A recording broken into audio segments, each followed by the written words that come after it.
Welcome to सखी. सखीमध्ये सर्वांचे खूप खूप स्वागत आहे. वर्षभर अतिशय आवडीने खाल्ला जाणारा पारंपरिक पदार्थ म्हणजे सांडगे. हे अगदी कोणाच्याही घरामध्ये वर्षभर खाल्ले जातात आणि खूप आवडीने खाल्ले जातात. घरातील लहानांपासून मोठ्यांपर्यंत सर्वांनाच खूप खूप आवडतात. डब्यासाठी सुकी भाजी, घरी असेल तर रस्सा म्हणून केली जाणारी खमंग अशी रस्सा भाजी, अशा दोन्ही प्रकारच्या भाज्या अगदी कमी वेळेमध्ये, कमी साहित्यामध्ये अतिशय चविष्ट तयार होतात. म्हणून याला प्रत्येक घरामध्ये बनवलं जातं. शेतकरी फॅमिलीची पहिली पसंती म्हणूनही या पदार्थाकडे पाहिलं जातं. बनवताना खूप मजा येते. कधी-कधी ना हे सांडगे आपल्याकडून लवकर खराब होतात किंवा याला कीड लागली जाते. तर हे सर्व आपल्याला जर टाळायचं असेल ना, तर मी काही टिप्स तुम्हाला सांगितल्या आहेत, त्या नक्की फॉलो करा आणि हे नक्की टाळा. तर मग वेळ न घालवता रेसिपीला सुरुवात करूयात. या ठिकाणी मी 8 ते 10 मिरच्या घेतल्या आहेत. थोडीशी कोथिंबीर जी आहे ना, ती कट करून घेतली आहे आणि 3 गड्ड्या ज्या आहेत ना लसणाच्या, त्या छान सोलून घेतल्या आहेत आणि 2 चमचे जिरं घेतलं आहे. 1 किलो मटकीची डाळ. मी फक्त आणि फक्त मटकीच्या डाळीचेच वडे करते. जर आपण त्याच्यामध्ये हरभरा डाळ मिक्स केली, तर हे वडे लवकर खराब होतात. म्हणून मी हरभरा आणि जेवढे आपण जास्त दिवस ठेवू ना, तेवढा त्याचा ना थोडासा उग्र असा वास येतो. म्हणून मी शक्यतो वडे तोडताना किंवा सांडगे बनवताना फक्त आणि फक्त मटकीच्याच डाळीचा उपयोग करते. तर या ठिकाणी मटकीची जी डाळ आहे ना, ती मी सांडगे बनवायचे या हिशोबाने गिरणीतून दळून आणलेली आहे. लाडू बनवण्याचं पीठ आपण ज्या स्टेजला दळतो ना, त्याचप्रमाणे आपल्याला सांडगेचं पीठही दळायचं असतं. मस्तपैकी डाळ दळून आणायची आहे आणि छान अशी व्यवस्थित ती एकदा चाळून घ्यायची आहे. चाळून घेतल्यानंतर यामध्ये कट केलेली मी कोथिंबीर ॲड केली आहे आणि शक्यतो वडे तोडताना ते सकाळीच आपल्याला तोडायचे आहेत. दुपारी होऊ द्यायची नाही. म्हणजे वड्यांना ना अ, जे पहिलं ऊन आहे ना, ते भरपूर भेटलं पाहिजे. शक्यतो जो वडा एका उन्हामध्ये कडकडीत सुकतो ना, तो खूप छान टिकतो सुद्धा आणि खूप दिवस छान असा राहतो सुद्धा. तर आता मी जिरे जे आहेत ते बारीक करून घेतले आहेत. आता मिरची बारीक करायची आहे. तर या ठिकाणी मी कमीत कमी 15 ते 16 एवढ्या हिरव्या मिरच्या घेतल्या आहेत. त्या छान अशा बारीक केल्या आहेत. यामध्ये मी आता ह्या स्टेजला मीठ घातलेलं नाही. फक्त मिरचीच बारीक केली आहे आणि लसूण आपल्याला बारीक करून घ्यायचा आहे. छानपैकी 4च पदार्थ आपण ॲड केले आहेत. तो म्हणजे लसूण, मीठ, मिरची आणि जिरे आणि आपलं पीठ बास. यामध्ये बाकीचं काही घालायचं नाही. कोणाकोणाला यामध्ये धने टाकायलाही आवडतात, पण धने आपण प्रत्येक भाजीत टाकतोच. म्हणून मग मी या भाजीमध्ये धने टाकत नाही. तुम्हाला जर आवडत असतील तर नक्की धने टाका आणि सर्वात महत्त्वाची टिप म्हणजे जर तुम्हाला हे सांडगे 2 वर्ष टिकवायचे असतील तर कृपया कोथिंबीर ॲड करू नका. कोथिंबीर ॲड केल्यानंतर जे सांडगे किंवा जे वडे आहेत ना, ते खूप जास्त दिवस टिकत नाहीत. आता मी सीझनच्या पहिल्याच वेळेला हे वडे तयार करत आहे आणि हे लवकर संपणार आहेत. म्हणून मी यामध्ये अगदी भरपूर कोथिंबीर घातली आहे.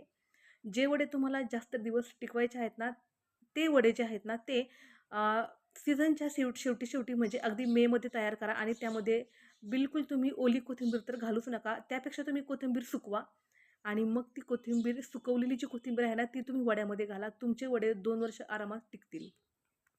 आणि हो, कडकडीत जे ऊन आहे ना, तर कडकडीत असे 2 उन्हे तरी याला द्या आणि ठेवताना प्लास्टिकच्या डब्यामध्ये ठेवू नका. स्टीलच्या डब्यामध्ये आतमध्ये तुम्ही छानपैकी एका प्लास्टिकच्या बॅगेमध्ये हे वडे ओता आणि नंतर त्याला फक्त आणि फक्त स्टीलच्याच डब्यात ठेवा. 2 वर्षे वडे जे आहेत ते आरामात टिकतात. हे वडे मी फक्त आणि फक्त 2 ते 3 महिने वापरणार आहे. 2 ते 3 महिन्याच्या अगोदरच माझे हे तर वडे संपणार आहेत. कारण मी याला सीझनच्या पहिल्यांदाच बनवत आहे आणि 1च किलो आहेत आणि मागच्या वर्षी ना मी जवळ-जवळ 80 ते 90 किलो जे वडे आहेत ना, ते सेल केले होते. मी ऑनलाईन ऑर्डर पण घेत होते आणि माझ्याकडे लोकललाही ऑर्डर येत होत्या. म्हणून मी ही दोन्ही प्रकारे काम करत होते. मी पहिलं विचारते, की तुम्हाला जे वडे आहेत ना, ते किती दिवस स्टोअर करायचे आहेत? जर एखादी व्यक्ती म्हटली, की मला वडे खूप जास्त दिवस स्टोअर करायचे आहेत, तर मी त्यांना दुसरा जो प्रकार आहे ना, तो रेकमेंड करते आणि थोडे दिवस थांबा, नंतर म्हणजे मी ऑर्डर घेते, पण तुम्हाला नंतर ऑर्डर पोहोच करते, असं मी त्यांना सांगते किंवा ज्यांना झटपट आत्ता ह्या सीझनपुरते किंवा एक 5-6 महिन्यातच ज्यांचे वडे संपणार आहेत ना, त्यांना मी याच प्रकारे वडे तयार करून देते. तर ही पण एक ऑर्डरच होती. ज्यांचे हे वडे जे आहेत ना, ते एका मेसवाल्या ताईंना जाणार होते. मेसवाल्या ताईंकडे ना वडे खूप पटकन संपतात आणि मागच्या वर्षी मी जवळ-जवळ 50 किलो तरी वडा जो आहे ना, तो मेसवाल्या ताईंनाच दिला होता. तर या ठिकाणी आता थोडं-थोडं पाणी ॲड करून आपल्याला जेवढं आपण तयार करून घेतलेलं साहित्य होतं ना, म्हणजे मिरची बारीक करून घेतली होती, लसूण बारीक करून घेतलं होतं, कोथिंबीर कट करून घेतली होती आणि जिरे बारीक करून घेतले होते. हे सर्व यामध्ये मी ॲड करून घेतलं आहे. चवीनुसार मीठही ॲड केलं आहे आणि थोडं-थोडं पाणी ॲड करून आपल्याला छान असं हे पीठ मळून घ्यायचं आहे. आत्ता माझ्याकडे सकाळचे ना 7:30 वाजले आहेत. 7:30 वाजता मी पीठ मळलेलं आहे. जेवढं पाणी यामध्ये मावेल तेवढं घट्टसर आपल्याला आहे एक गोळा तयार करून घ्यायचा आहे. हातानेच जेवढं आपण पीठ मळू ना तेवढं भारी राहतं. पीठ छान मळून घ्या. वडा तुटताना ना खूप छान असा तोडला जातो. पण जर आपण पीठच व्यवस्थित मळलं नाही ना तर वडे तोडताना सुद्धा लवकर तुटत नाहीत. त्यामुळे थोडंसं छान मस्त असं पीठ मळून घ्या. 5 मिनिटं ह्या पिठाला छान अशी रेस्ट द्या. पाणीही जेवढं त्याच्यात आवश्यक आहे ना, तेवढंच पाणी घाला. खूप जास्त पाणीही घालू नका आणि पाणी खूप कमीही नसावे आणि मस्त असे एकदा पीठ मळून घेतले, छान असा उंडा करून घेतला, की मग आपल्याला वडे तोडायला सुरुवात करायची आहे. आणि सर्वात महत्त्वाची गोष्ट म्हणजे एकदा तर वडे तोडायला बसलं ना, तर पूर्ण पीठ संपेपर्यंत उठायचं नाही. आमच्याकडे तर असंच करतात. आता पीठ छान असं मस्त मळून छान झालेलं आहे.